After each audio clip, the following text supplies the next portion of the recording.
Yo les traders, j'espère que vous allez bien. On se retrouve aujourd'hui pour une nouvelle vidéo. Je vais tout simplement vous présenter un plan de trading que vous allez pouvoir moduler en fonction de la stratégie que vous utilisez et en fonction de vous.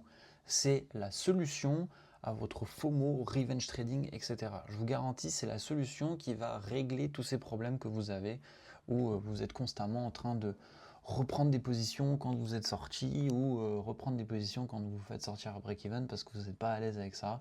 Donc je vous garantis que si vous suivez tout ça, vous allez réellement réussir et avoir des résultats sur le long terme.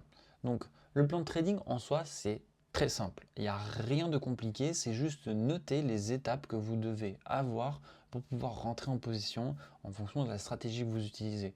Moi, je vais vous faire en fonction de la stratégie que j'utilise sur les indices US. C'est la stratégie que j'utilise tous les jours, qui fonctionne, qui est simple, efficace et mécanique. Donc assez simple la stratégie en soi, mais elle fonctionne et on a des bons résultats. Donc voilà, je vais faire en fonction de ces stratégies et vous, il n'y aura plus qu'à répliquer ça avec la stratégie que vous utilisez et avec les règles que vous voulez vous imposer aussi. Donc moi, sur ces stratégies US, la première règle que je dois respecter, c'est ne pas trader avant pardon, 15h30. Donc, moi, sur cette stratégie, je ne dois pas trader avant 15h30. Pourquoi? Parce que je n'entraîne pas la London avec cette stratégie. Pour moi, ça n'a aucun sens. Elle fonctionne aussi sur la London Session, mais on a plus de résultats avec à l'Open de New York, donc à partir de 15h30, heure européenne, bien évidemment. Euh, tout simplement. Ensuite, la deuxième, c'est pardon, hop, ne rien exécuter avant 15h45. Pourquoi? Tout simplement parce que 15h30, c'est soit il y a énormément de volatilité, soit on fait simplement du ping-pong. On fait un haut en bas et il ne se passe rien. Donc 15h30, je ne trade pas avant 15h30 et je n'exécute rien avant 15h45. Pardon. Ça veut dire que si j'ai un setup, je ne vais pas rentrer avant 15h45. Tant que je n'ai pas je ne peux pas trader tout simplement avant 15h15, 15h45 pardon, c'est aussi simple que ça. C'est impossible pour moi. 15h30 pour ceux qui ont des stratégies qui fonctionnent à 15h30, tant mieux pour vous. Moi, je préfère pas prendre le risque. Il y a trop de volatilité, c'est trop compliqué 15h30, donc j'attends toujours 15h45. Et en plus, la première bougie des 15 premières minutes sur les indices pour moi est très utile pour la stratégie. Donc voilà, je n'exécute rien avant 15h45. Numéro 3, là, on est sur des règles basiques hein, d'horaire à respecter, etc. Et là, on va passer plutôt sur l'aspect analyse. Qu'est-ce qu'il faut que je respecte? Numéro 3, je regarde le billet de marché en daily, H4 et H1. Donc, tout simplement, je vais regarder le billet de marché le billet de Marcha, oui, bien sûr. Le billet de marché en daily H4 et H1. Ça veut dire je vais en daily, je regarde si on est bullish, bearish, H4 pareil, H1 pareil. D'une fois que j'ai tout ça, je sais plus ou moins mon billet de marché, quelle zone on va aller chercher, etc. etc. Donc ça, c'est le numéro 3. Numéro 4, je trace mes zones d'intérêt dans les TF au-dessus. Donc tout simplement, numéro 4, je vais tracer mes zones d'intérêt dans les time frames d'analyse. Tout simplement, je vais noter mes order blocks, mes POI, mes FVG en daily H4, H1, où le prix pourrait revenir pour aller dans le bon sens, etc. etc. C'est tout des choses que je vais noter sur mes charts. En numéro 5, je trace mes zones, mes liquidités, pardon. En 5, je trace mes liquidités. Donc, je trace mes zones d'intérêt, ensuite je trace mes zones de liquidité qui sont importantes pour moi, et pour l'instant, c'est tout. En numéro 6, je place tout simplement, je place mes alertes. Bon, en général, sur la stratégie US, je vais enlever, je place mes alertes parce que sur la stratégie US, en général, comme c'est un peu du scalping, j'ai pas besoin de poser des alertes. Mais vous avez compris le principe, vous modulez tout ça en fonction de votre stratégie. Du coup, en numéro 6, là, on passe plutôt sur l'aspect entrer en position directement. Donc, qu'est-ce que je vais attendre pour pouvoir entrer en position? Là, en l'occurrence, en numéro 6, j'attends soit qu'on revienne sur ma zone, soit qu'on vienne chercher une zone de liquidité, ça c'est logique. Donc, quand on revient chercher une zone de liquidité ou qu'on est sur une de mes zones d'intérêt, là, qu'est-ce que je vais chercher? J'attends un IFVG. Je vais attendre un IFVG. Si je cherche à l'achat, je vais attendre qu'un FVG bearish en 1 minute. J'ai oublié de noter, hop. 1 minute. Si je vais chercher de l'achat, je vais attendre qu'un FVG bearish en 1 minute se fasse invalider, ce qui devient du coup un IFVG. Donc je vais attendre un IFVG en 1 minute. Ensuite, j'attends un BOS en 1 minute.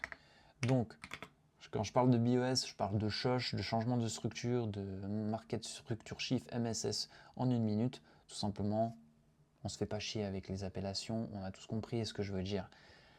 J'attends un BOS en 1 minute donc, qui va dans mon sens. Donc si on est baissier en 1 minute et je vais chercher de l'achat, je vais attendre qu'on ait un changement de structure en 1 minute. Et là, j'ai une confirmation supplémentaire pour pouvoir rentrer en position. Ensuite, dernière confirmation que j'attends, c'est j'attends un FVG 1 minute pour pouvoir rentrer en position, tout simplement.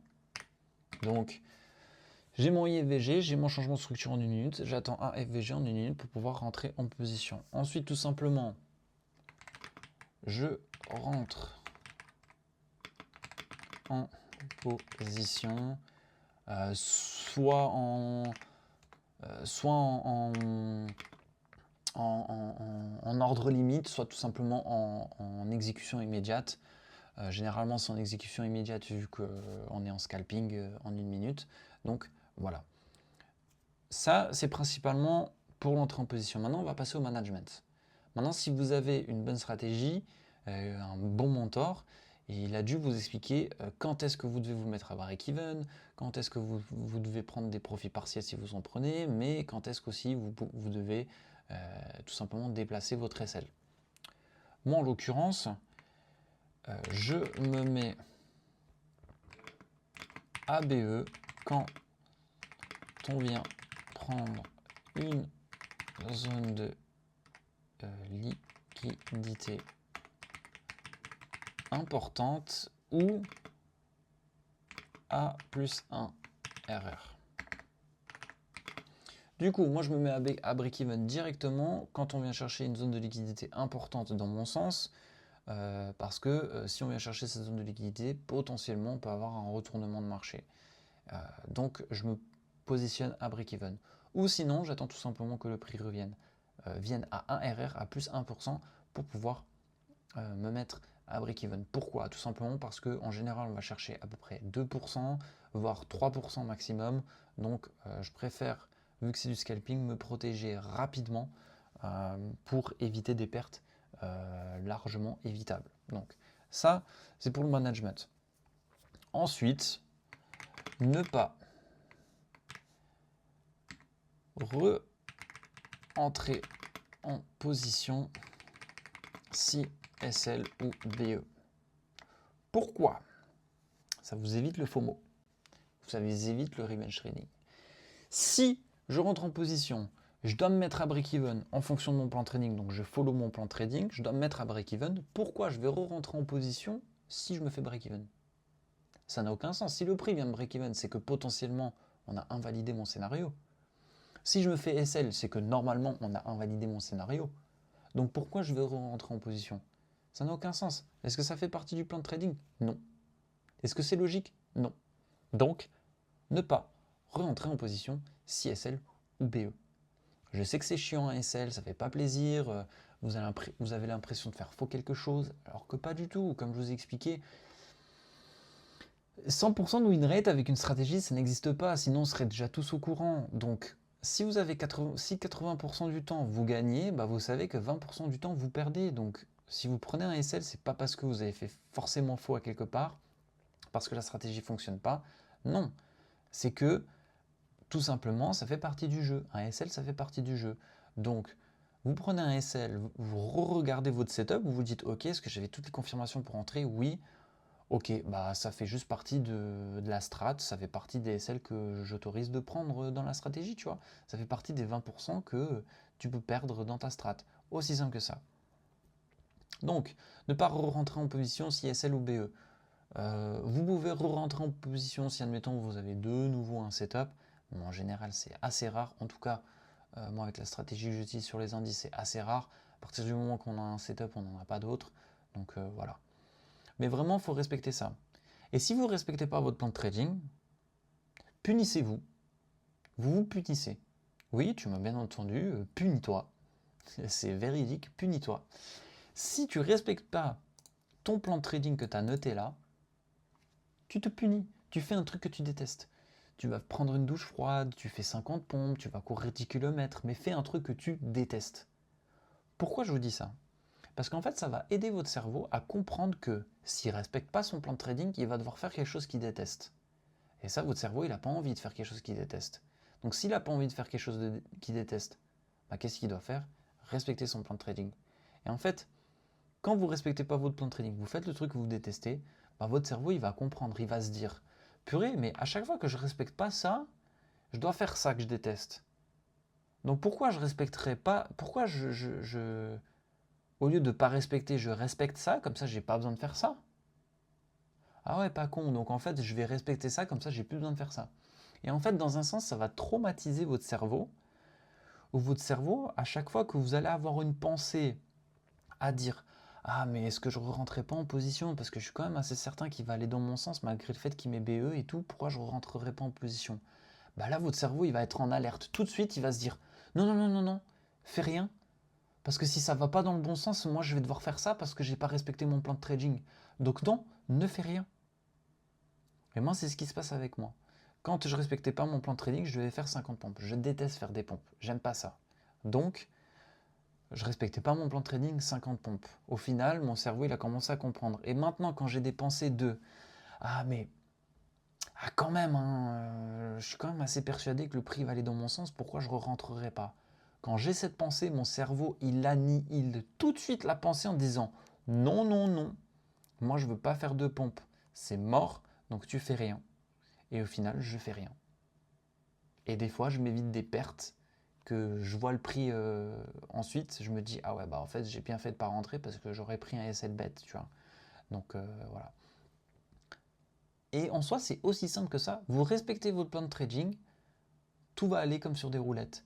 Parce que si vous avez une stratégie qui est rentable sur le long terme, eh bien les gains, les objectifs que vous avez, ils vont venir à vous tout seuls. Mais vraiment tout seul. Tout seul, tout seul, je vous le garantis. Vous respectez votre plan de trading, vous allez avoir des résultats. Maintenant, il faut le respecter. Il faut être discipliné avec ça. Respectez votre plan de trading. C'est aussi simple que ça. Vraiment, c'est aussi simple que ça. Il n'y a rien de plus simple. Je vous dis sincèrement, ça va vous enlevez mais tellement de poids sur les épaules, tellement de pression psychologique, parce que tu prends un SL maintenant, tu te dis bon bah voilà, ça fait juste partie de la strat, j'ai pris un SL et puis ben demain potentiellement j'ai un autre trade et puis ce sera un TP. Je suis tous les jours en live, je trade tous les jours en live sur TikTok avec la communauté. Et des fois, ça m'est arrivé de prendre 2 jours de suite, je prends un SL. Donc le jeudi, je prends un SL, le vendredi, je prends un SL, je suis là, bon, ok, pas grave. Euh, Certains sont témoins, hein, j'en ai même rigolé, je me suis dit, ah putain, salaud. Le lundi, on revient en live, boum, on prend un TP. Le TP a rattrapé les deux pertes. Mardi, en live, boum, TP. 2 jours de SL, 2 jours de TP. Je suis en positif, j'ai fait quasiment mon pourcentage du mois. Que voulez-vous de plus? J'ai respecté mon plan de trading. J'ai respecté mon plan de trading. C'est aussi simple que ça. Vous respectez votre plan, vous êtes OK. Alors qu'à l'époque, J'aurais fait quoi? Oh, le jeudi, j'aurais pris un SL. J'aurais fait, ah non, je suis pas OK avec ce SL, il faut que je reprenne une position pour rattraper mon SL. J'aurais repris une position, boum, j'aurais repris un SL. Potentiellement, j'aurais dit, bon, tant pis, je reviens demain, demain peut-être qu'il faut que je rattrape ces deux pertes. Le lendemain, mon objectif, au lieu qu'il soit de respecter mon plan de trading, mon objectif, il aurait été de rattraper les 2 pertes que j'ai fait. Donc j'aurais pris des positions à l'instinct, des positions où je vois un potentiel setup alors qu'il n'y a pas de setup du tout. J'aurais repris un SL et au final, le vendredi, je me retrouve à cramer mes comptes, profirme, tout simplement parce que j'ai pas respecté mon plan de trading. Et au lieu de lundi, de le bon trade que je prends le lundi, au lieu de me dire, bah, en fait, ce trade-là a rattrapé mes pertes, bah non, le lundi, je me retrouve à de nouveau recommencer les challenges d'une propre firme. Et puis le trade, oui, il aurait été bon, mais voilà, j'aurais pas fait de l'argent, quoi. Donc c'est ça où je vous dis que votre objectif par jour, ça doit être respecter mon plan de trading. Vous respectez votre plan, faites confiance au processus. Faites simplement confiance au processus. Le processus, c'est respecter ton plan de trading. C'est tout. Tu verras, les gains vont venir tout seuls et les profits vont venir tout seuls. C'est aussi simple que ça. Donc, il faut follow ton plan et c'est tout. Il faut formater ton cerveau à se dire chaque jour, mon objectif, c'est de respecter mon plan. Si à la fin de la journée, j'ai pas pris de trade, mais j'ai respecté mon plan, c'est une bonne journée. C'est une bonne journée. Et tu verras que tes objectifs financiers que tu as, parce que bien évidemment, quand on fait du trading, on a envie de gagner de l'argent, je le conçois, tu verras que tes objectifs financiers vont arriver petit à petit, doucement. Aussi simple que ça. Parce que tu as une stratégie qui fonctionne sur le long terme. Simple, efficace, mécanique. C'est la stratégie que je vous propose avec la stratégie US. C'est aussi simple que ça. Tu fais ça, tu follow ton plan. Le métier d'un trader, c'est d'attendre tous les jours le même setup. Attendre le même setup. Pas d'aller le chercher. Parce que d'aller le chercher, c'est faux. C'est attendre tous les jours le même setup. Tu fais ça, tu vas avoir des résultats. Tu vas avoir tes résultats financiers que tu attends. Et tu vas être rentable sur le long terme en trading. Mais pour ça, il faut respecter ton plan de trading. Donc voilà. Je vous ai donné comment c'est simple, hein, c'est très simple, il n'y a rien de plus simple. Hein, c'est juste noter plan de trading, noter vos règles que vous voulez vous imposer. Ne pas trader avant 15 heures, trader que la London, trader que la session New York, pas trader la session asiatique, etc., etc. En fonction de votre stratégie que vous connaissez, que vous avez appris, etc. Et après, qu'est-ce que vous devez attendre pour entrer en position? Qu'est-ce que vous devez faire d'une fois que vous êtes en position, etc., etc. C'est aussi simple que ça. C'est tout pour moi l'équipe, on se retrouve sur une prochaine vidéo. Ciao tout le monde les traders, bye bye.